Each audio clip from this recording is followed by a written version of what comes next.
జై తెలంగాణ, జై జాగృతి, జై కవితక్క.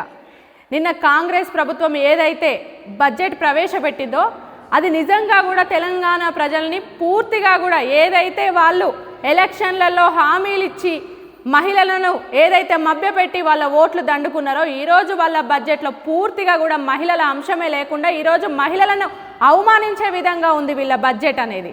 మీరు ఇస్తానన్న తులం బంగారం ఎక్కడ పోయింది? రేవంత్ రెడ్డి గారు ఏ ముహూర్తాన తులం బంగారం ఇస్తానన్నాడో ఆ రోజు నుండి సామాన్యులకి అందని ద్రాక్షగా మారింది తులం బంగారం అనేది. బంగారం రేట్లు అట్లా ఆకాశాన్ని అంటుతున్నాయి. మీరు ఒక సామాన్య మధ్య తరగతి ఇంట్లో పెళ్ళిళ్ళకి 1,00,000 రూపాయలతో పాటు తులం బంగారం ఇస్తానన్నారు. నిన్న ప్రవేశపెట్టిన బడ్జెట్లో ఆ ఊసే మీరు ప్రస్తావించలేదు. అంటే మీరు మహిళలకు ఇస్తానన్న 2,500 విషయంలో మీరు మోసమే చేసిండ్రు.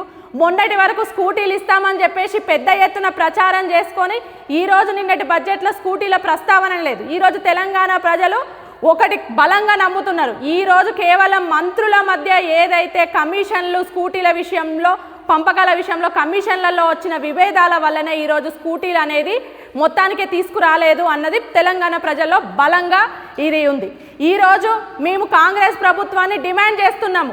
ఎప్పుడైతే ప్రజల నుండి విమర్శలు వస్తాయో విమర్శలను అణిచివేయడం కాదు, ఆ విమర్శలకు మీరు సమాధానం చెప్పి ఆ విమర్శలకు మీరు ఎప్పుడైతే ఎదుర్కొని వాటికి సమాధానం చెప్తారో అప్పుడే ఈ ప్రజాస్వామ్యబద్ధమైన తెలంగాణ సర్కార్ని నడుపుతున్నట్టు. కానీ ఈరోజు మీరు పూర్తిగా కూడా తులం బంగారం విషయంలో ప్రజలకు అన్యాయం, మహిళలకు అన్యాయమే చేసిండ్రు. 2,500 విషయంలో మహిళలకు అన్యాయమే చేసిండ్రు. స్కూటీల విషయంలో మహిళలకు అన్యాయమే చేసిండ్రు. ఈరోజు తెలంగాణ జాగృతి డిమాండ్ చేస్తుంది మిమ్మల్ని.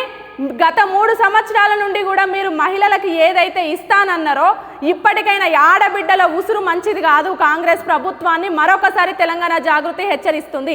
ఇప్పటికైనా మీరు మేలుకొని తెలంగాణ మహిళలకు ఏవైతే మీరు ఇస్తానన్నారో ఆ పేదింటి బిడ్డల పెళ్లిళ్లకు తులం బంగారంతో పాటు ఇంట్లో అత్తకి కోడలికి 2,500 ఇస్తానన్నారు, దాన్ని అమలు చేయండి. స్కూటీలు ఇస్తానన్నారు, అవి అమలు చేయండి.